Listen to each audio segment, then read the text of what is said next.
미국에서 채 12살도 안 된 소년이 아버지를 총으로 쏘아 죽인 사건이 발생했습니다. 기가 막힌 경찰이 소년에게 물었습니다. 너 왜 아버지를 쏘았니? 소년이 대답했습니다. 아빠가 미워서요. 아마도 이 소년은 늘 잔소리만 하고 간섭하는 아버지가 미웠던 거 봅니다. 그래서 잠자고 있는 아버지, 그 아버지의 사냥총을 가지고 아버지를 쏘았던 것입니다.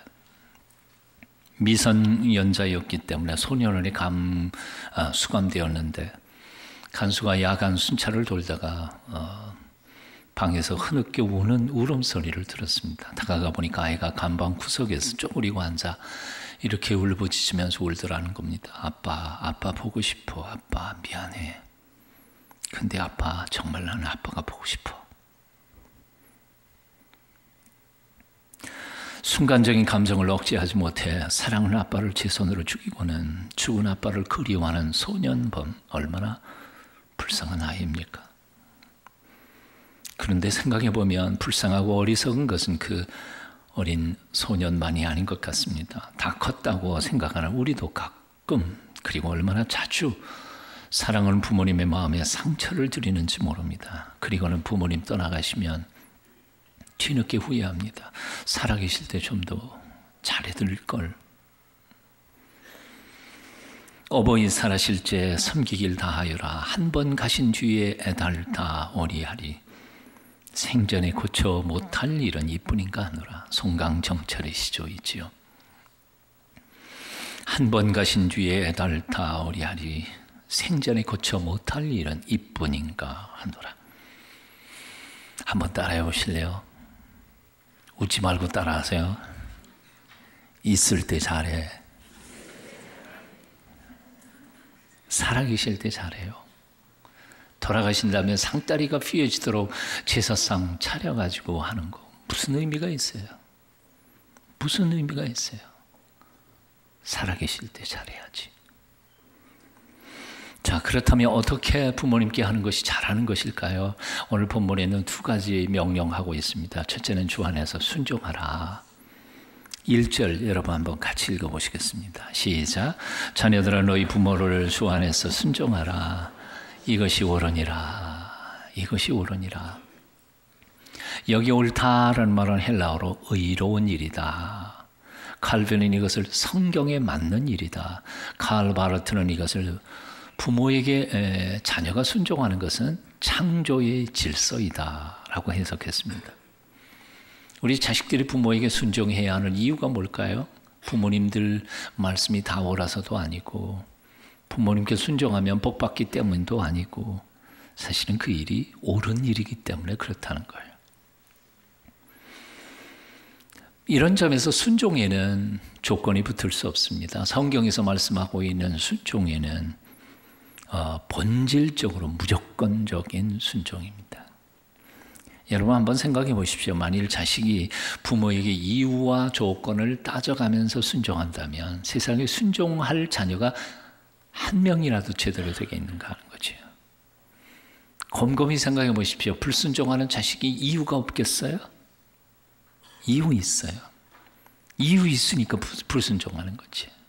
다 나름대로의 자기 이유를 가지고 있어요. 참된 순종이란 이유를 따지지 않는 것입니다. 조건도 따지지 않는 것입니다. 그냥 순종하는 거예요. 그게 성경에서 가르쳐주고 있는 순종의 의미예요. 믿음의 조상 아브라함의 순종은 그야말로 조건 없는 순종이었습니다. 창세기 12장 1절의 말씀 보죠.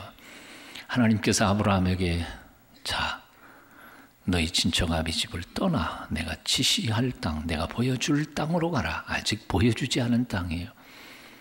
그래서 갈 바를 알지 못하고 갔다고 말씀해요. 어떻게 그런 순종을 할 수 있겠어요? 그게 믿음의 정치이니까요. 그게 믿음의 본질이니까요. 창세기 22장에서 하나님께서는 100살에 낳은 이삭을 모리아 산에 올라가서 번제로 바치라고 하나님은 이상한 이해할 수 없는 명령을 하십니다. 100살의 아들 주어놓고는 왜 또 그 아들을 왜 불고기에서 하나님께 바치라고 말씀하시는가요? 도대체 하나님이 그럴 하나님이 아니지 않아요? 그럼에도 불구하고 3일길 광야길을 걸어가서 그 아들을 모리아 산삭에서 잡아서 바칠 준비 끝까지 합니다. 칼을 대지요. 하나님께서 그걸 막으시지요. 조건 없는 순종. 이게 아브라함의 순종이었습니다. 근데 아브라함만 그런 건 아니었어요. 모리아 산상에서 아마도 적어도 그때 나이가 이 아브라함은 120이 넘었을 것이라고 생각하고 아들도 아마 20살 넘었을 것이라고 생각해요. 근데 아들 이삭이 120살이 넘은 할아버지인 아버지의 칼에 맞아 죽을 이유가 없잖아요. 그냥 도망가 버리면 될 텐데. 청년이 된 이 이삭은 이해할 수 없는 아버지의 행동 앞에 누워서 죽기를 기다리고 있습니다. 조건 없는 순종이죠. 이런 예들은 성경 속에 무진장 많이 나오지만 딱 한 분만 더 보태면 그렇습니다. 예수님께서 겟세마네 동산에서 하늘 아버지께 기도하시죠. 아버지여, 할 수만 있거든 이 잔을 내게서 옮기시옵소서. 하지만 내 뜻대로 마옵시고 아버지의 원대로 하옵소서. 이게 무슨 뜻입니까? 이 잔, 십자가에 죽는 길이 아버지의 뜻이라면 순종하겠습니다. 예수 그리스도의 뒤를 쫓아가는 예수님의 제자된 사람들이란 어떤 존재인고 하니 아버지께서 원하시는 길이 죽음의 길이라 할지라도 기꺼이 가고자 결단하는 사람들이 바로 그리스도인들이라는 거죠. 믿으세요? 쉬운 일 아니죠. 그러나 그게 믿음의 본질이라는 거예요. 잠언 23장 22절은 말씀합니다. 너를 낳은 아비에게 청종하라. 들을 청자, 따를 종자, 듣고 따르라. 골로새 3장 20절은 말씀합니다. 자녀들아, 모든 일에 부모에게 순종하라. 어떤 일에는 부모에게 순종하고 어떤 일에는 순종하지 않고, 그게 아니에요. 모든 일에 부모에게 순종하라. 이것이 주님을 기쁘시게 하는 일이다. 하나님이 그럴 때 비로소 기뻐하신다는 거죠. 잠언 30장 17절 아비를 조롱하고 어미 순종하기를 싫어하는 자의 눈은 골짜기에 까마귀에게 쪼이고 독수리 새끼에게 먹이리라. 굉장히 무서운 얘기까지도 성경에 있어요. 순종이라고 하는 단어를 헬라어로는 키오라고 하는데요. 휘포라고 하는 말과 아쿠오라는 말이 합한 단어예요. 휘포라는 말은 아래, 아쿠오는 듣다 그런 뜻이에요. 아래에 있으면서 듣는 거예요. 그러니까 부모님하고 나하고 1대1로 같은 입장에서 듣는 게 아니에요. 그러면 내 의견 얼마든지 얘기할 수 있죠. 하지만 휘포 아쿠오, 휘파케오, 부모님 아래 무슨 말씀하시든지 먼저 그 부모님의 마음과 그 뜻을 이해하기 위하여 주의 깊게 듣는 것을 말해요. 그래서 휘파케오라는 말은 잘 듣다 그런 뜻입니다. 효도의 가장 기본적이고 가장 중요한 것 본질은 바로 잘 듣는 데 있습니다. 잘 듣다가 보면 부모님의 마음이 이해가 되고 이해가 되면 섬길 수 있으니까요. 얼마나 성급하게 우리는 부모님의 말씀을 듣지 않고 내 생각대로 그 뜻을 거스르는 때가 많은지 모릅니다. 미국의 중고등학교에서 부모 공경을 가르칠 때 가장 많이 인용하는 인물은 바로 초대 대통령인 조지 워싱턴 대통령에 대한 일화입니다. 청년 워싱턴은 바다를 벗삼아 세계를 항해하는 멋진 선장이 되고 싶었습니다. 그때는 비행기가 없었으니까요. 선원으로 취직해 먼 백길을 떠난 모든 훈련과 준비를 마치고는 마침내 어머니를 찾아가 작별 인사를 드리게 됐습니다. 그러나 슬피 울고 계시는 어머님을 보고는 마음을 돌려버립니다. 내 꿈 때문에 어머니의 눈에서 눈물을 흘리게 할 수는 없다. 그리고는 자기의 꿈을 접습니다.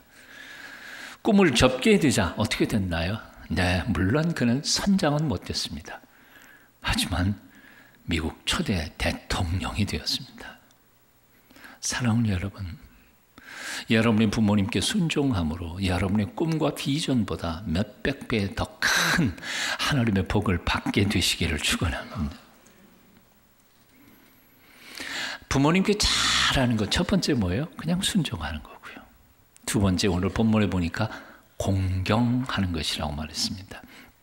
2절 3절 여러분 뜻을 생각하면서 같이 읽어봅니다. 시작. 내 아버지와 어머니를 공경하라. 이것이 약속 있는 첫 계명이니 이는 내가 잘되고 땅에서 장수하리라. 공경이라는 단어가 나옵니다. 이 공경이라는 말은 가격을 높게 매긴다, 소중히 여긴다, 값을 후하게 친다, 그런 뜻입니다. 그런데 놀라운 것은 헬라어 원전의 성경을 읽다가 보면 이 공경이라는 말이 한글 성경에서 또 다른 단어로 번역되고 있다는 사실을 발견합니다. 디모데전서 1장 17절은 이렇게 말씀해요. 홀로 하나이신 하나님께 존귀와 영광이 세세토록 있을지어다. 요한계시록 7장 12절에 존귀와 능력과 힘이 우리 하나님께 세세토록 있을지어다. 하나님께 무엇이 세세토록 있어야 돼요? 존귀와 영광 또는 존귀와 능력과 힘. 거기에 나오는 말 중에서 존귀라고 하는 단어가 사실은 부모님께 드리는 공경이라는 말과 헬라어 원전에서는 똑같은 단어라는 거예요. 똑같은 단어인데 한글 성경이 번역할 때에 부모님께 대하여는 공경이라고 번역하고 하나님께 대하여는 존귀라고 번역했다는 거예요. 이 얘기는 무슨 뜻인 거 아니? 헬라어 성서 원전에서는 하나님께 돌리는 존귀만큼 부모님께도 존귀하게 대접해 드려야 된다는 거예요.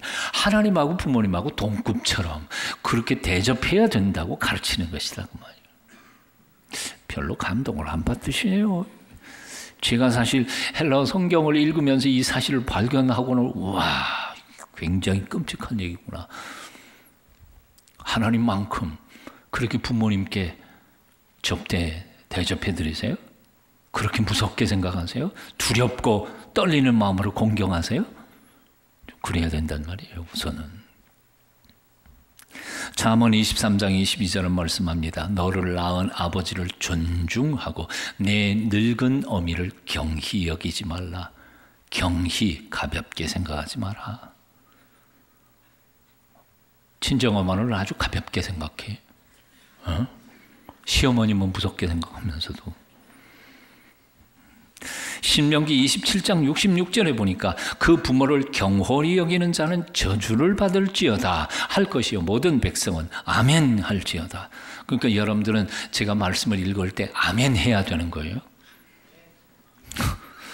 다시 읽어볼게. 그 부모를 경홀히 여기는 자는 저주를 받을지어다. 이 목소리가 작아. 굉장히 겁나는 얘기죠. 85세 된 늙은 어머니가 세 아들을 주었습니다. 큰 아들은 회갑이 넘어갔습니다. 같이 늙는 거죠. 근데 아들 셋이 모이기만 하면 서로 어머니를 못 모시겠다고 합니다. 큰 아들이 동생들 보고 동생들 어머니 좀 모셔가. 동생들이 아니 그게 무슨 소리입니까? 형님이 모셔야죠. 며느리들도 셋이 모이기만 하면 서로 시어머니를 못 모시겠다는 겁니다. 그러자 한 번은 큰 며느리가 제비 뽑기라도 해서 누가 돌려가면서 모셔야 되겠다. 결판을 짓자 했습니다. 종이 3장 가지고 와서 한 장에만 동그라미를 쳐놓고 제비 뽑기를 했는데 하필이면 셋째 막내 며느리가 걸렸습니다. 셋째 며느리가 모시고 살게 됐는데 고부간의 갈등이 심해지고 상처의 골이 깊어지면서 완전히 시어머니하고 며느리하고 등이 지고 말았습니다. 어느 날 셋째 며느리의 남편이 멀리 출장을 가게 됐습니다. 그러자 직장에 다니는 21살짜리 막내딸을 불러놓고 그 셋째 며느리가 말했습니다. 내 아버지가 출장 간다 하니까 나도 오늘 친정에 좀 다녀와야 되겠다.